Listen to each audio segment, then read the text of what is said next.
l'arrivée de Dionysos à Thèbes. La scène s'ouvre sur la ville de Thèbes, où le roi Panthée, un homme fier et autoritaire, règne en maître. Il est assis sur son trône, entouré de conseillers qui discutent des rumeurs concernant l'arrivée d'un nouveau dieu. Dionysos, le dieu du vin, prétend être mon cousin, déclare Panthée avec mépris. Je ne crois pas en ses pouvoirs ni en ses cultes.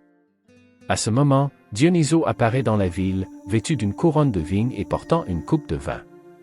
Je suis Dionysos, dieu de la vigne et de la fête, annonce-t-il d'une voix forte. Les habitants de Thèbes, fascinés par son charisme, s'approchent de lui. Venez, célébrer avec moi, s'écrie-t-il, invitant les gens à participer à ses rites. Cependant, Panthée, observant la scène avec une colère croissante, ordonne à ses gardes de le capturer. Ce prétendu dieu ne mérite pas notre respect, gronde-t-il. Dionysos, conscient du mépris de Panthée, se promet de lui montrer sa puissance. Tu ne peux pas ignorer un dieu, Panthée. Tu vas bientôt comprendre ma force, murmure-t-il, un sourire énigmatique sur les lèvres. Alors que la tension monte, les fidèles de Dionysos commencent à danser et à chanter autour de lui, créant une ambiance de fête. Panthée, furieux, s'écrie « Je mettrai fin à cette folie ».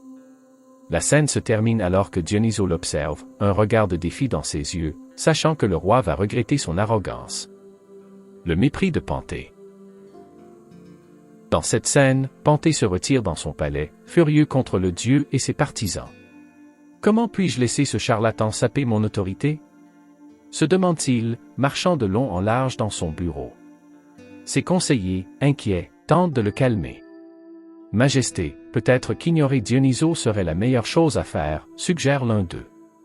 Mais Panthée, emporté par sa fierté, répond « Non, je ne laisserai pas ce faux dieu gagner. Je vais prouver à tous que Dionysos n'est rien sans sa folie. » Il décide de se déguiser en femme pour infiltrer les rites de Dionysos et observer ses partisans. « Je vais voir de mes propres yeux à quel point ils sont ridicules, » déclare-t-il, un sourire malicieux sur le visage. La scène se déplace vers les montagnes environnantes, où les adorateurs de Dionysos célèbrent son arrivée dans une transe euphorique. Les femmes, appelées les Ménades, dansent avec ferveur, leur corps ondulant au rythme des tambours. Dionysos les observe avec satisfaction, sachant que sa présence a déjà un impact sur la ville. Panthée, déguisé, s'approche discrètement du groupe. Ces femmes sont folles, totalement sous l'emprise de ce dieu. Murmure-t-il à lui-même, alors qu'il observe leur comportement exubérant. En se cachant derrière un arbre, il se rend compte que la puissance de Dionysos est bien plus grande qu'il ne l'avait imaginé. La folie des Ménades. La scène montre les Ménades, enivrés par le vin et la musique, dansant sous la pleine lune.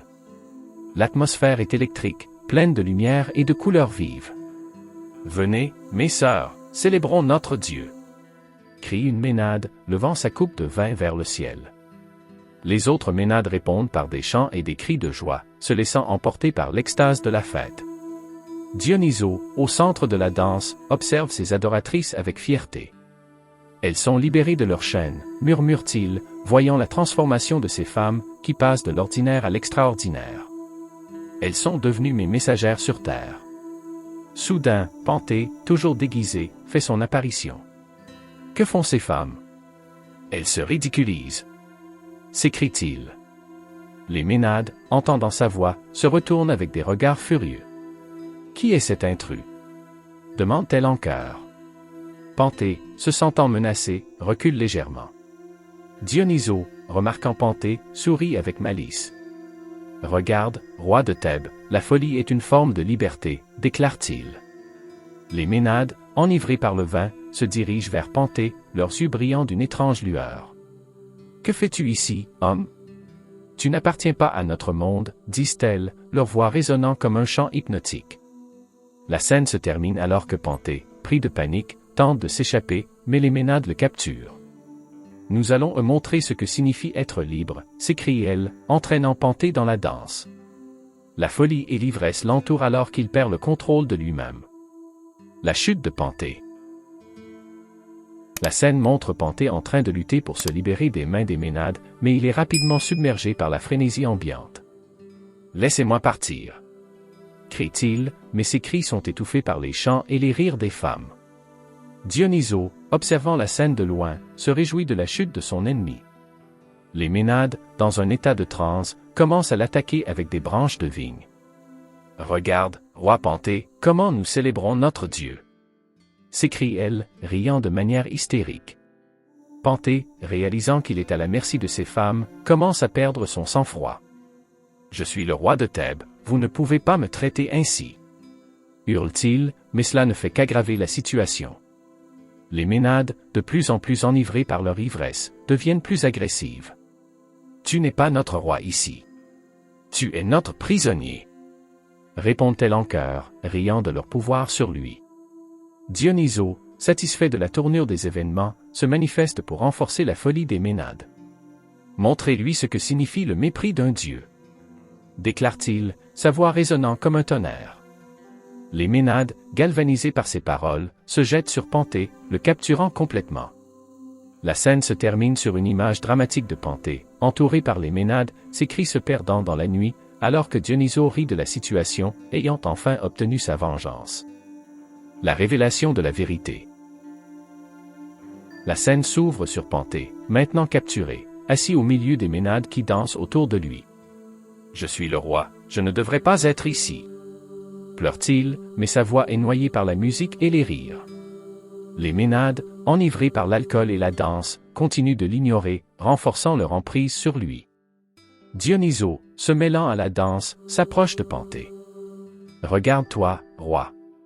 Tu es devenu ce que tu méprisais, dit-il d'une voix douce, mais pleine de moquerie. » Panthée, réalisant qu'il est en train de perdre son identité, commence à comprendre l'ampleur de sa défaite. « Je ne suis pas comme vous, déclare-t-il, mais sa voix tremble, trahissant sa peur. Je suis un homme de raison. » Dionysos éclate de rire. « La raison est un fardeau, cher Panthée. Laisse-toi aller et découvre la liberté de l'ivresse. » Les Ménades, entendant les mots de Dionysos, redoublent d'efforts pour faire danser Panthée. « Nous allons te montrer la vraie folie !» s'écrie-elle, riant de manière exubérante. Panthée, désormais au cœur de la fête, commence à danser malgré lui, son corps prenant le contrôle alors que l'ivresse le submerge. La scène se termine sur un gros plan de Panthée, le visage déformé par la peur et la confusion, tandis que Dionysos éclate de rire, savourant la victoire de sa vengeance et la chute de son ennemi. La transformation de Panthée. La scène commence avec Panthée, de plus en plus enivré, dansant avec les Ménades. « Qu'est-ce qui m'arrive ?» se demande-t-il, alors que son esprit commence à s'embrouiller. Les couleurs autour de lui deviennent plus vives, la musique plus forte, et il se sent emporté dans un tourbillon de sensations. Dionysos, voyant le changement en lui, s'approche et murmure « Laisse-toi aller, Panthée. Abandonne ta résistance et embrasse ta nouvelle réalité. » Panthée, en proie à la panique, tente de se débattre, mais ses mouvements deviennent de plus en plus désordonnés. « Je suis roi, je dois garder le contrôle. » s'écrie-t-il, mais la musique l'emporte.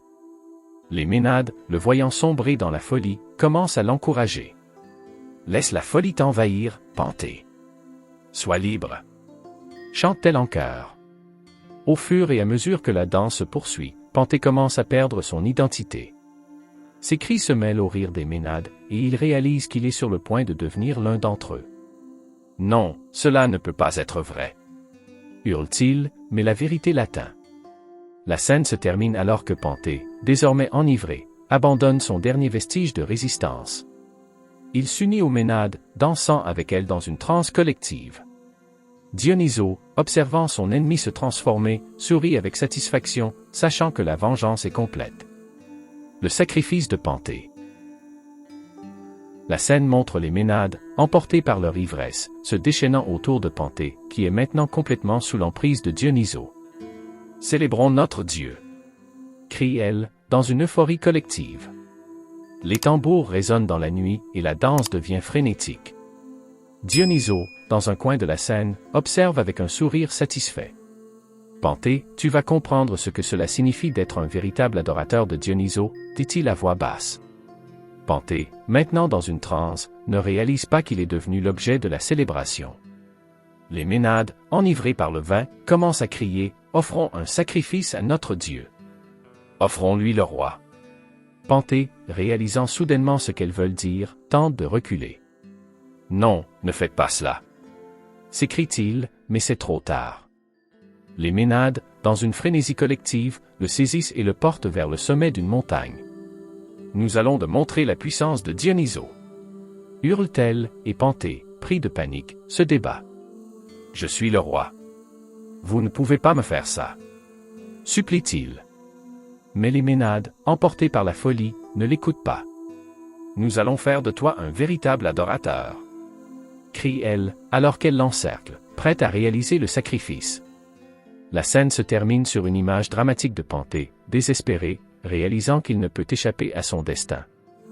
Le sacrifice et la folie.